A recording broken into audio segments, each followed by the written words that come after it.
For the past year, I've been hiding something about my creations, and now it's finally time I share the truth behind Kazclops.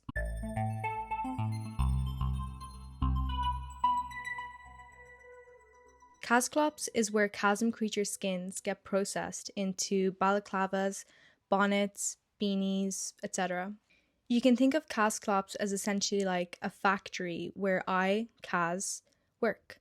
At the moment, I am the only employee at Kazclops.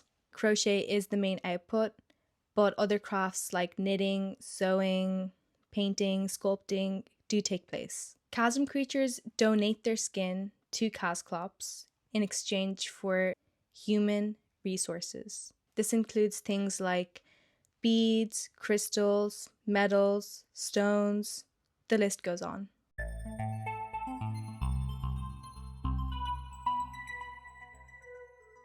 The chasm itself is like a parallel world where chasm creatures reside.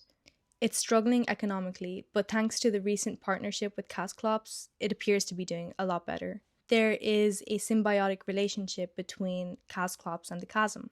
As far as I'm aware, only I can access the chasm at the moment. The chasm creatures have been particularly distrustful of humans due to a history of exploitation. Over the past 3 years, the chasm creatures have been observing me closely. After seeing my dedication and the respect that I have for their old skins, they finally allowed me to glimpse into their world and to share this information with you.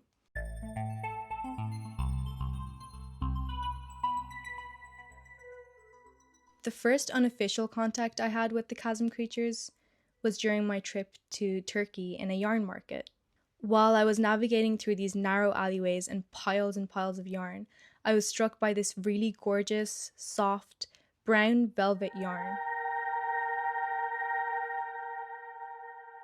As I picked it up, I could very clearly see the balaclava that I needed to turn it into. At the time, I thought it was just like any other ball of yarn.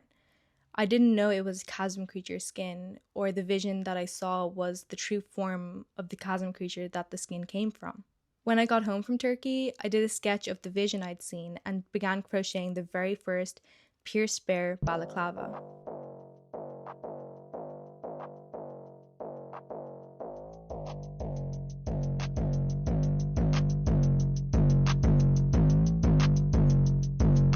Soon after that, I began to see more and more of these chasm creature skins, accompanied with visions of their true form.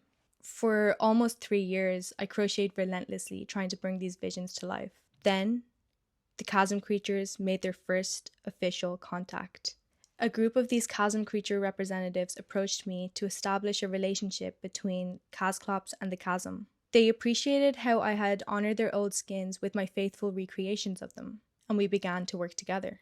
From that moment onwards, the line between our worlds has begun to blur. I started to see how these chasm creatures lived, their histories, their struggles. It became clear that they needed our help to rebuild their economy. Kazclops was established to process their skins ethically.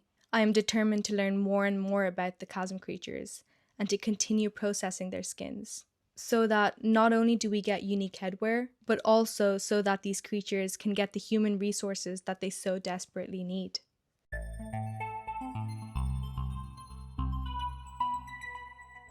At first, I didn't fully understand what was going on. I would have these visions and crochet another headpiece without thinking too much about it. All I knew was that I had to keep transforming these visions into reality. Then, when the chasm creatures made their first official contact, I could see they still didn't trust me fully. As I uncovered more about their history, I learned that they had been exploited by humans in the past, which led to a near collapse of the chasm. For the past year, I've worked closely with them to build trust and to set up Kazclops in a way that benefits both of us. It's only with their permission that I've been able to share all of this information with you. Ethical production is the foundation of Kazclops. Each piece is unique, made from a genuine chasm creature skin, and has to be profiled and documented before release.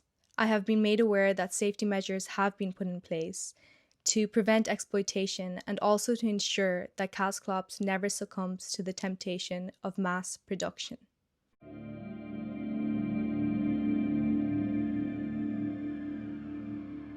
So, there you have it. That's the truth behind Kazclops and the chasm. There's still so much to uncover about these creatures and their world, and I can't wait to share it with you. If you'd like to dive deeper into the Kazm, I'll be sharing more on topics like the skinning process, the rituals behind pierced Kazm creatures, and also sharing lists of the species and subspecies that I've discovered so far. So be sure to subscribe to my channel to follow along with the journey. If you'd like to support Kazclops directly or own a unique headpiece, you can visit Kazclops.com. Every piece is ethically produced, and when you purchase one, the Kazm creature that donated its skin directly benefits. You're not just buying cute headwear, you're helping to rebuild the Kazm. Follow me on Instagram and TikTok under the username Kazclops for announcements of new pieces. Thank you for listening, and I hope you'll join me in discovering more about the Kazm. See you again next time.